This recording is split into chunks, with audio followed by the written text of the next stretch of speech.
Hello, and it is day 3. Day 3, and this is Ian. And Hello, I'm Ian. If you've not been here before, this channel's all about music and art, and we are currently covering the Edinburgh Festival Fringe for our sins, aren't we? We are.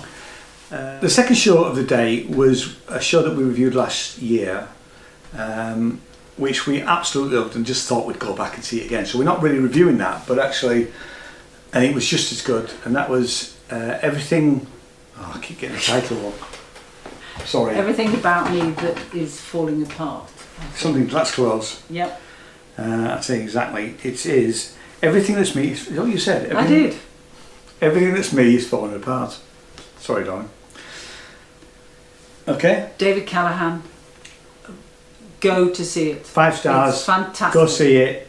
Reviewed it last year. We repurposed the review from last year again. Seen it again. Absolutely brilliant. Inventive, funny, poignant, great storytelling. Yeah. It's just brilliant. It's just everything what Edinburgh Fringe is about. It's superb. And we got to meet David's dad. That's a different story, isn't it? Yeah, that's a whole different story. And your old friend. And my old friend. Yeah. So, thank you, David, for 2 things. Yeah. We then went to probably our last press launch, and that's the theSpaceUK press launch. And they showed us snippets of 10 acts. And actually, you were quite starstruck, weren't you? Because apparently Phoebe Waller-Bridges was there. Yeah, she was behind us in the queue. Yeah. I did resist taking a photograph. Yeah. I just said, she's just an actor. She is just an actor. And she did end up coming and sitting in the audience. Yeah. That was interesting. Right, so it's quite an experiment. I don't know how we do. Should we just go through them bit by bit? I mean, there's one I definitely want to see, and there's one we are already going to see. Yeah. We don't normally do them individually. Should we just say? One thing I would like to say is what you actually said to the guy who did. There was an act about Harry Potter's magician, Harry Potter and the Magic of Wizardry. And I completely agree with you, Jay. You said that the press, because it was just all press, really didn't treat him very well.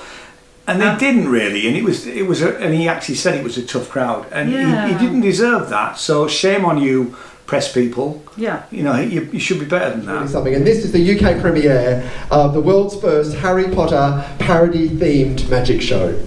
So, Harry Potter, everyone, here we go.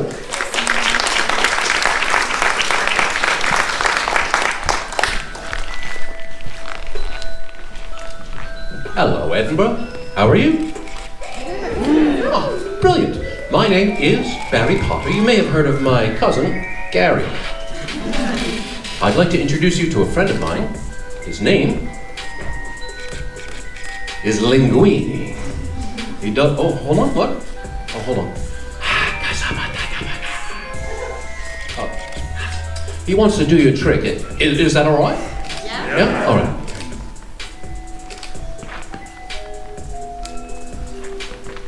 Wait.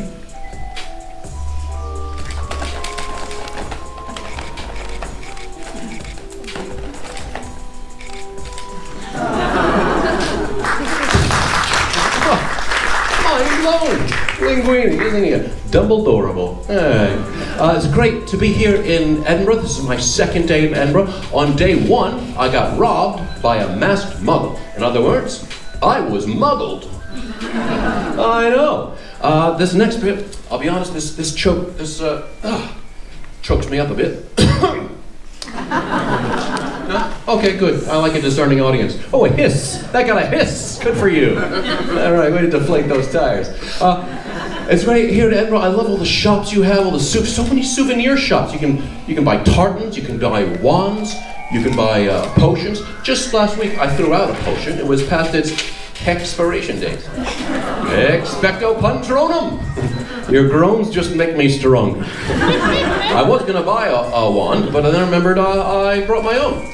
This is my own wand. I made this of a piece of J.K. Dowling. You're welcome. Here we go. Check this one out. This came with a special feature.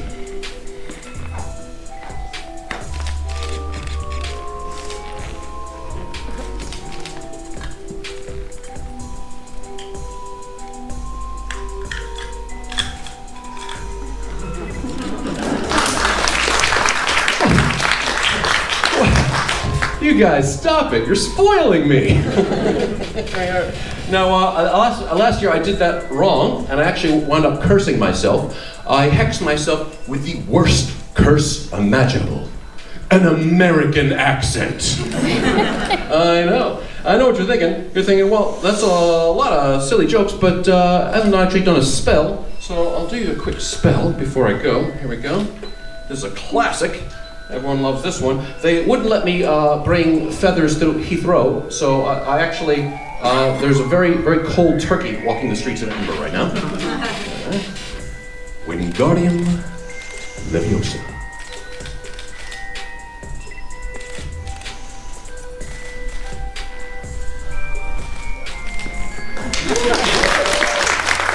Oh, you like that? That's nice. Well, you won't remember it, I'll be honest. You won't remember a thing from today's performance. Obliviate!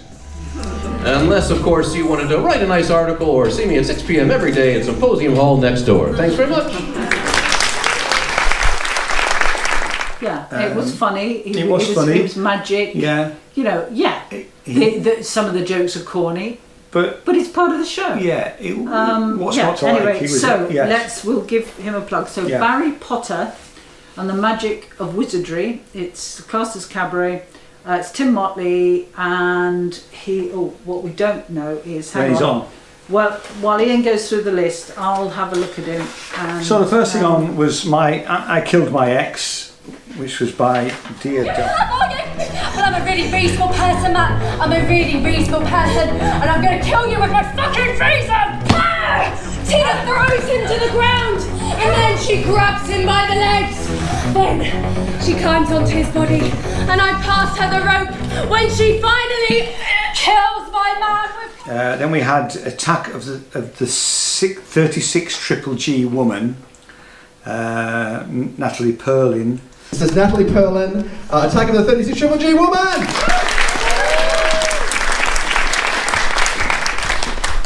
Thank you. So something that not a lot of people really know about me is I have very large breasts. You might not be able to tell right now because I'm wearing leopard print. Just kind of like camouflage. And people say that leopard print is like a slutty fabric. I don't think that's true. I think that leopards are actually very shy and solitary animals. And they're just trying to blend into the jungle, and it's like not their fault. They're so beautiful. But zebra print is for whores. I'm sorry, I don't make the rules. I just wish that I could find a man that I could trust as much as I'm trusting this dress right now. I know that like my body type is kind of like an overinflated sex doll. But then like my voice type is a little bit more like show me where he touched you on the doll. I contain multitudes, but I actually was just born this way, like 8 pounds, 4 ounces, 36 Triple G. The doctors told my parents that I was probably never going to be able to run. But I proved everybody right. And I was a fat kid growing up. I guess, now we wouldn't say that would be politically correct. It would be body positive. I was a big, beautiful child. And my mom never really let me have Barbies as a kid because she didn't want a doll to teach me how to hate my body because she wanted to be the one to do it. But I was always like the only girl at Jewish camp who didn't get any Shabbatograms. If you don't know what a Shabatogram is, so it's like a Valentine, but it costs $5. You could get it every Friday. Basically, it just determines your sense of self-worth for your entire life. But every summer, I would be optimistic. I would say, this is going to be the year that Adam Rubenstein is finally going to give me a Shabatogram, because every summer I would give him 5. hand jobs. And he still never got me any shibatagrams, and that was very hurtful to me because, again, like a shibatagram costs $5. I gave him 5 hand jobs. That's like saying that a hand job for me is even worth $1. It's called a hand job, not a hand internship. And I'm just tired of women's unpaid physical and emotional labor, and I think men just need to do better. Like, sir, how much would you pay for a hand job from a 14-year-old girl at a Jewish camp? Adjusted for inflation. Ballpark figure. This is a safe space. Thank you so much. I'm Natalie Perlin. Then we had Barry. Then the quality of mercy concerning the life and crimes of Dr. Harold Frederick Shipman. And now obviously that's a serious piece of theatre. And you know, a snippet in what was in 3 or 4 minutes doesn't really tell you what that piece of theatre is about, really. Yeah. It looked to me like it was incredibly well done. We haven't got capacity to go and see it, and I'm not so sure that I would want to particularly. And actually, we did discover it is performed by the grandson of one of his victims, which is so even more poignant, really. Yeah. But it looked like a really, really strong, very well acted piece of theatre in those few snippets that we saw. It did. It was the right decision not to give evidence to that inquiry. I wasn't about to become a willing participant in my own crucifixion, but I got to thinking about how if I didn't put my side of it down, then that bloody report and the smears of the gutter press will be all that's left of me. I can't have that. Murderer, they called me. Painted me as some sort of callous, indifferent monster. I could never bear to see anything suffer. Physical pain, it's a warning. It's there to tell you that something's wrong, but once you know it, once you spot it, the pain itself is needless. Inflicting pain is the greatest cruelty I can imagine. Taking it away, well, there's nothing nobler, wouldn't you say? I always used to say, I don't believe in keeping them going. Because how could you, in good conscience, when you saw people in terrible pain every day like I did? I remember when my mum died. I was 16 when it got to her, when we knew it was in her. Cancer, of course. When you're a doctor, and I'm a very good doctor, I passed all my exams, you're supposed to be clinical about disease. See it for what it is, cure it if you can, cut it out if need be. But there's something wicked about cancer, where it forms, where it spreads, where it can sit undetected for years and then kill a patient within weeks of being discovered. It's a cruel sickness. She was such a strong woman, it was awful to see what she was reduced to. A crumpled husk. Thoughts difficult. Speaking difficult. And so much pain she could barely sit up, look out the window from the end. Hard to think of her. Imperious and house proud as she was. Stuck in that room all day.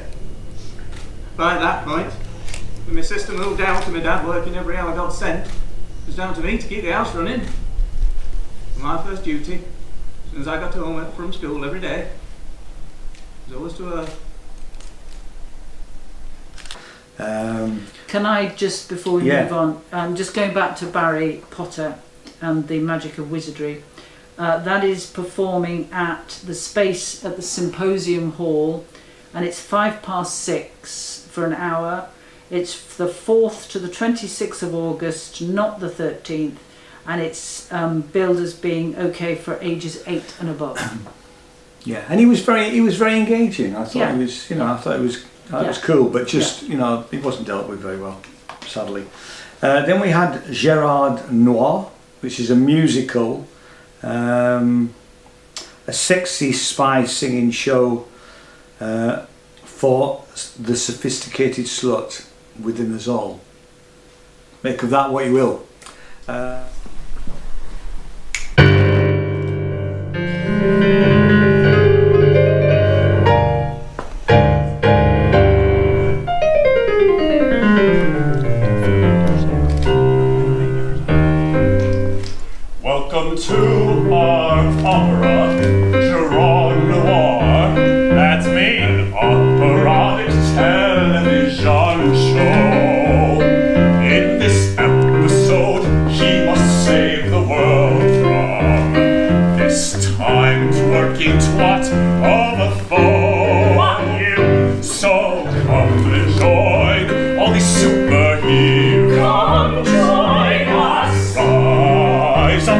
take a stand with Agent Noir and the agency. What possibly could thwart all your plans? No matter what happens to our man, he'll slay and live up to his fate. So come and see us here at the Triplex. You might get turned on by just his name. Gerard Noir! You might get hard, Gerard Noir! So hard, Gerard Noir! The greatest spy in all hearts! Gerard Noir! You are gonna love Gerard Noir! With his sexy, spicy, super striking, dashing, dapper, bad guys, capture hearts and rapture, former fat Gerard Noir. We'll see you at Gerard Noir. And if that's not enough, folks, we have full frontal male nudity. Gerard Noir.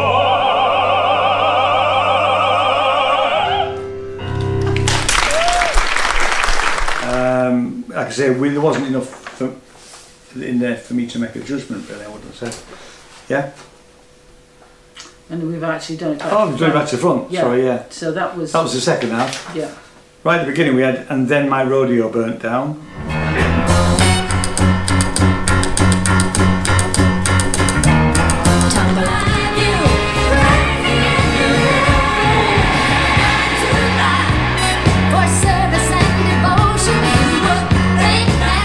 We are going to see Lisa Persky. I'm sorry, Lisa. I think it was Pazik. Pazik. Sorry, Lisa. Lisa emailed us about the show and we had a dialogue, and we're going to go and see her tonight. So our next review after this will be for Too Big For Her Britches.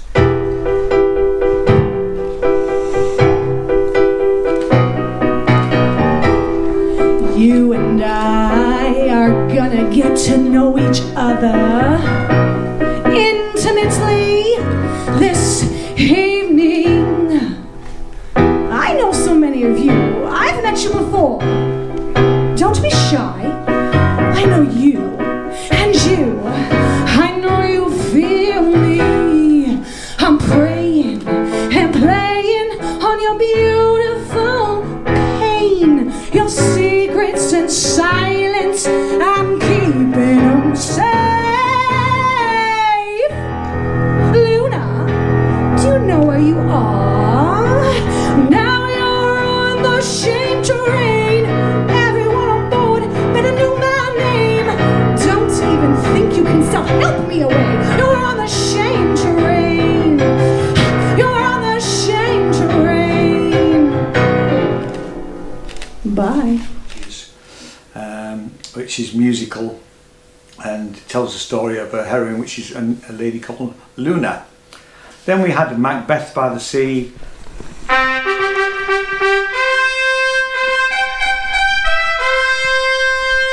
Tonight, we celebrate my ascension to the throne. Our ascension to the throne. I only wish my best friend Banquo graced us with his presence. That rascal said he would be here. Alas. After the plane has landed, I wonder what held you together through all the boredom, the years of solitude.